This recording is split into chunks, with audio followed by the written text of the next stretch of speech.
দেশনায়ক তারেক রহমানের দিক নির্দেশনায় আইন শৃঙ্খলা রক্ষায় দলীয় নেতাকর্মী সহ সেনাবাহিনী, পুলিশ এবং প্রশাসনের সাথে সমন্বয় করে কাজ করি। আল্লাহর রহমতে ভালুকাতে কোনো অরাজকতা পরিস্থিতি সৃষ্টি হতে দেইনি এবং ভালুকা উপজেলায় হিন্দু, বৌদ্ধ, খ্রিস্টান ধর্মাবলম্বীদের উপর কোনো আঘাত আসতে দেইনি।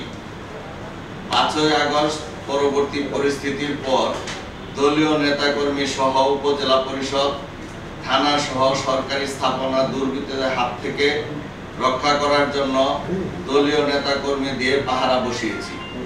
বিনা ভোটে নির্বাচিত আওয়ামী লীগের সন্ত্রাসী বুটচুর এমপি, উপজেলা চেয়ারম্যান, মেয়র, জনপ্রতিনিধিরা পালিয়ে যাওয়ার পর বিগত আন্দোলনে হামলাকারী সন্ত্রাসী দুর্বৃত্তদের বিরুদ্ধে 5-6টি মামলা দায়েরের ব্যবস্থা করেছি। ভালুকা উপজেলা একটি শিল্প ও কলকারখানা অধ্যুষিত এলাকা।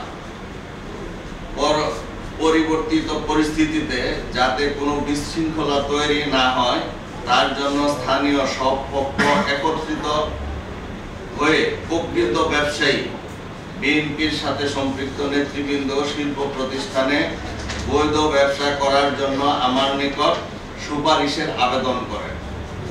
আর আমি স্থানীয় সমস্ত দলীয় নেতৃবৃন্দ ও প্রকৃত ব্যবসায়ীদের বৈধভাবে ও কোম্পানির নিয়মের মধ্যে ব্যবসা পরিচালনার সুপারিশ করেছি মাত্র।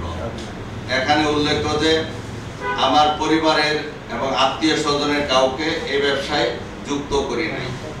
এ বিষয়ে স্থানীয় আইন শৃঙ্খলা বাহিনীর পরামর্শ ছিল যাতে আইন শৃঙ্খলা পরিবেশে কোনো বিশৃঙ্খলা তৈরি না হয়।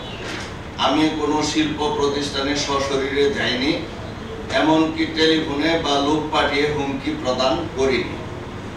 এখানে আরো উল্লেখ্য যে আমার বিরুদ্ধে বাটারফ্লাই কার্যালয়ে হামলার যে ভিডিও উত্থাপন করা হয়েছে তা মূলত 6ই আগস্টের ঘটনা। ওই সময়ে অনেক ঘটনাই নিয়ন্ত্রণের বাইরে ছিল। এছাড়া পরবর্তীতে ভিডিও ফুটেজ যাচাই করে ওই ঘটনার সাথে দলীয় কোনো নেতাকর্মী জড়িত থাকার প্রমাণ মিলেনি। ভালুকাবাসী, ময়মনসিংহ জেলা ও কেন্দ্রীয় নেতৃবৃন্দের অনেকেই অবগত আছেন যে কতিপয় বিএনপি নেতৃবৃন্দ দীর্ঘদিন যাবৎ বিগত স্বৈরাচার হাসিনা সরকার, স্থানীয় আওয়ামী লীগ নেতাদের সাথে লিয়াজু করে আমার বিরুদ্ধে সবসময় মিথ্যা ও বানোয়াট কাহিনী বানিয়ে বিরুদ্ধচারণ করে আসছে। তারই ধারাবাহিকতায় এই সুপারিশকে কেন্দ্র করে সামাজিক যোগাযোগ মাধ্যম, কিছু পত্র পত্রিকায় অতিরঞ্জিত করে নিউজ করে আমার ব্যক্তিগত ও দলীয় ভাবমূর্তি ক্ষুণ্ণ করা হয়েছে। পরবর্তী সময়ে বিষয়টি দলের ভারপ্রাপ্ত চেয়ারম্যান দেশনায়ক জনাব তারেক রহমানের দৃষ্টিগোচর হলে তিনি দলের পক্ষ থেকে আমার বিরুদ্ধে সাংগঠনিক ও আইনগত ব্যবস্থা গ্রহণ করার নির্দেশ প্রদান করেন।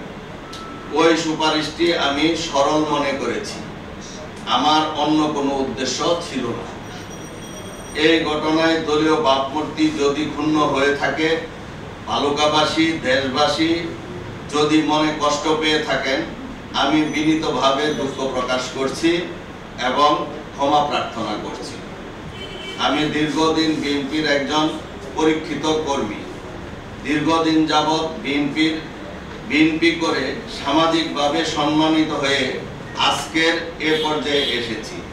সম্মানিত করায় এবং বিভিন্ন সময়ের দলের গুরুত্বপূর্ণ দায়িত্ব প্রদান করায় এবং তিনবার বিএনপির দলীয় মনোনীত প্রার্থী করায় বিএনপির শ্রদ্ধেয় চেয়ারপারসন দেশনেত্রী বেগম খালেদা জিয়া ও বিএনপির সম্মানিত ভারপ্রাপ্ত চেয়ারম্যান প্রিয় নেতা দেশনায়ক জনাব তারেক রহমানের প্রতি চিরকৃতজ্ঞতা প্রকাশ করছি।